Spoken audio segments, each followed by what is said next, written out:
Hello, and thank you for staying with us. As we continue to observe Women's Month, we take a look at the role of women and the role they are playing in the events industry. For more, we are joined in studio by Keitumetse Madisha, who's the head of events at Primedia Broadcasting. Keitumetse, a pleasure to have you with us in studio. And thank you for joining us to tell us about this incredible story of yours. Firstly, tell us what inspired you to step into the world of events and the media space as well. And did you ever imagine you'd be leading some of the country's biggest events? Good evening, and thank you for having me.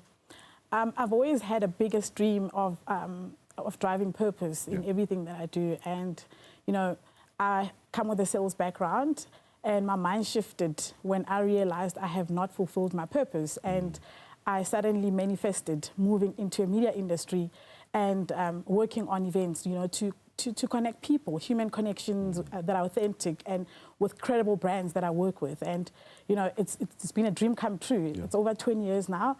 And it just shows that when you believe in yourself, everything comes to life. And yeah.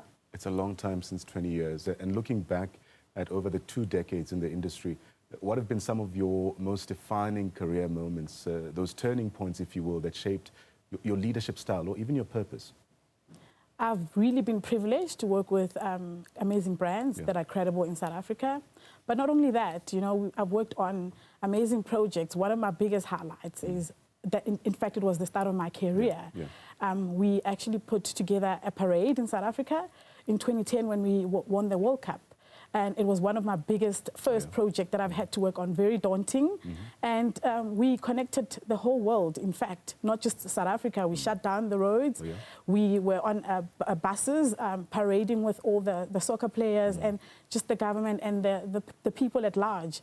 And for me, that was my biggest purpose in terms of just human connection, but in a meaningful way, and just bringing the people of South Africa and the world together. And yeah, it's been one of my highlights. And I think the second one is 72 Walk the Talk that I've worked on for more than 20 years for its purpose and objective. And again, it's similar to Unite We Shall Stand. It's bringing South Africa together and just celebrating the history of South Africa. You know, I've just done the event about a month ago, and I always get goosebumps, you know, seeing everyone arriving at the venue and just coming together, singing the national anthem, and just the charity behind it that we put together in terms of social impact and just donating, or rather doing some work with other charities and people working for a purpose. And yeah, those are the 2 highlights in my career. But still sticking with this theme of big events, you've been at the helm of massive events like the 947 Cycle Challenge and Walk the Talk as well that you mentioned. But what goes into executing something of that scale? And how do you ensure that these events remain relevant or even meaningful to South Africans year after year? It really takes courage, but first and foremost, you need to be passionate. You know, eventing is a speciality. You don't just wake up and do it. You know, behind these red nails and lipstick, you need to get your hands dirty. You know, you start somewhere. And I'm a good example. I started somewhere, you know, from just picking up boxes. Nothing is beneath me, you know, and just building relationships. You know, all these massive events and mass participation events that I do, or rather even like a Joburg Day, that attracts 15,000 people. It takes a lot of relationship with government municipalities, you know, your SAPs for the safety of the people, your TMPDs, road closures. You'll never be able to make it without them, and so on. But just building relationships with internal stakeholders that you work with as well. But the community makes it possible. They're the ones that brings the event. Without them, you can't execute any event, you know. It sounds like a hectic job, but beyond logistics, your work also connects communities and also creates economic opportunities, if you will. How intentional are you about building local impact, especially into your event strategy as well? That is one of our biggest strategy, and we're very intentional about creating jobs. And in most of the events that I do, in fact, just one event, I create more than 7,000 jobs. And that allows for the people that are owning businesses to also create jobs and feed families. You know, we know that a lot of the people are sitting with their degrees at home, and some are looking for jobs, but we use the platform to actually create jobs and impact the social economic of South Africa. Keitumetse, we're speaking during Women's Month in an industry that's traditionally been male-dominated. What have been the biggest challenges here and triumphs that you've faced as a woman in leadership? You know, you said it very well. It's a male-dominated industry, and I remember when I started, you know, it's always believed that women have to always work 10 times harder to prove themselves. But I'm a person who's always believed in myself, and it's important when you get into this industry in knowing who you are and your principles and values, and never forget them. And it doesn't matter what challenges you face. You embrace them, you know, for potential growth. And it's, you know, challenges such as you can't do it, you know, because you're a woman. But with the strength and the resilience, which I'm always proud of about women, you can do it. And I'm an example of that.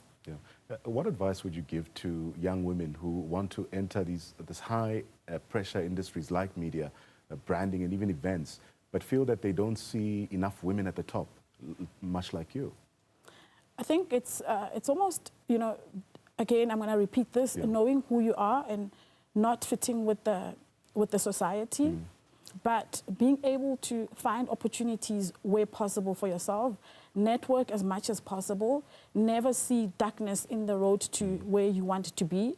But again, just freelancing where you can, you know, being able to, you know, job hunt while you're freelancing, but then gaining experience, because it's really not easy. You work 10 times harder, you know, to get these opportunities. But for women like me, I mean, I've mentored a lot of interns, and I continue to do that. And I open my platform to do so, and I encourage more women in the industry to open platforms for internships, for people that want to be in this industry, because if we don't do it, nobody else is going to do it for them. No one else is going to do it for them. The events landscape, Keitumetse, is constantly evolving. I'm sure you'd agree with this sentiment. How are you adapting to digital trends, hybrid formats, and even shifting audience expectations, especially post the COVID-19 pandemic?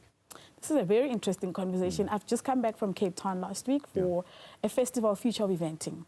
And the biggest conversation was the 5-year plan. And, you know, while the digital aspect is growing, the AI, it can never replace the human connection and on-the-ground experience, human touch, brand touch. But if we incorporate the two, we are going to see a success. And I think it's important to be aware of the 360 marketing tool that you can use, including the digital space, not forgetting the on-the-ground. And I work for an organization that's a 360 marketing platform, and it allows me to use all those platforms. And in the next 5 years, we continue to grow and, you know, align with the strategy of what the world wants, but not forgetting the basics that are in place. Keitumetse, Godspeed to you and your team as well. Keitumetse Madisha telling us about her incredible story as well. She's the head of events at Primedia Broadcasting.